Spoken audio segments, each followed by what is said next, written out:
समझ में आवे छो की आवे छ मतलब तोरा कहे के मतलब छे जे अनेते हम कुमारे रहबे सेहा ना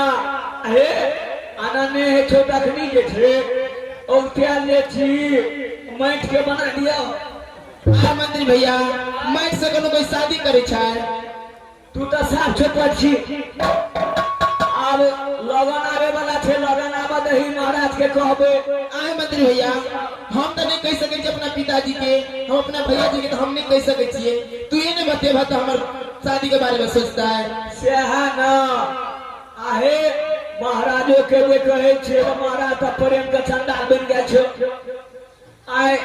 ओन्ना धगा करेला त परसु ओई राज में मार करेला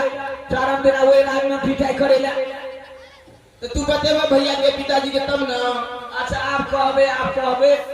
फगुआ के आवे छे ना हां सूर्य फागुन में लगन में जे छे तो बियाह करा सच के छे की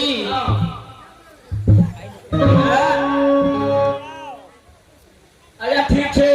महाराजो के देखे जा पर की तो में टाइट भरा पड़ते हमरा हां अमन से अरमुआ दीदी करबई बाना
रहो गुरु बाबा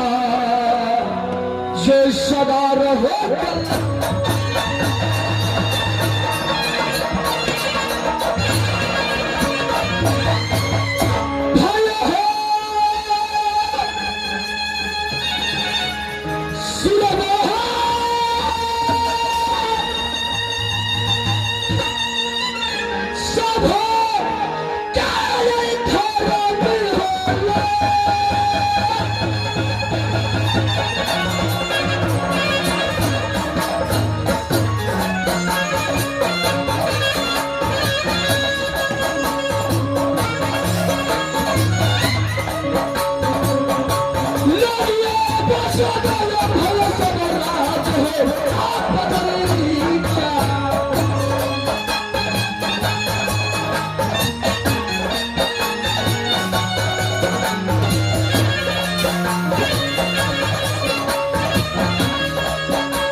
पथरी का अरे बेटा कहला दौड़ा भागा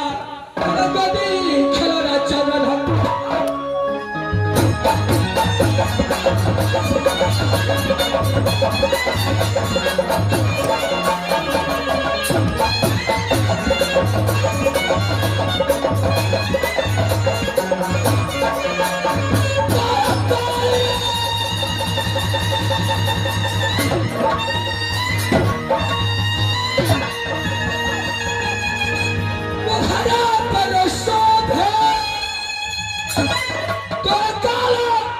पिता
वही राजपथी बनता है जो बेटा कहलाता हो। बेटा कहलाता तो भारत का जगह दिखा गादी खेलना चल रहा था। नहीं नाम इस भारत में कौन है जाता है? नहीं नाम वही चोर बदमाश लुटेरा खुद ही नाम का फांसी करता है। जाकर लगा सुबह यह का फांसी का नाम सुनता है कि पेट का पानी हमें डोले चमक डला जो धरती माता तक डोले धरती माता तक डोले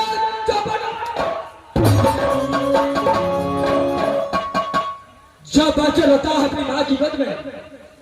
तो बच्चे की माँ बोलता है बेटा चुप हो जाओ नहीं तो का फांसी को काल तो बच गया तो कदा भी जिंदा बच्चे अपनी माँ की आंचलें में छिप जाते हैं और बातें के साथ साथ उसका बाप है। जिस तरीके से बादलों भी नीचे लगता है वैसे का फांसी का चल रहा लेकिन न जाने क्या कर दिया सर ये का फांसी का चल घास खून का प्यार। लेकिन सोचने वाली बात तो यह है जाके भाषण अपने अदालत में आता है तो ना कोई फांसी का बट्टा दिखा जाता है। आवाज लगाता हो टमाटर का अगर हाँ बता दे मेरे आवाज पड़ा गया तो छठी रात का दुगना बग रहा तो मेरा सबसे पहले बात हमारे लाल तुम्हारे लगा था उसका बाद और हम का लाल टमाटर शरहद चला जा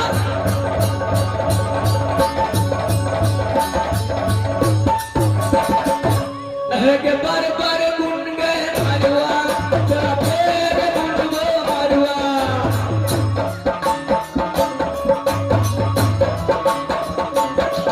के बार गुन गए मरवा फेर गुन गो मरवा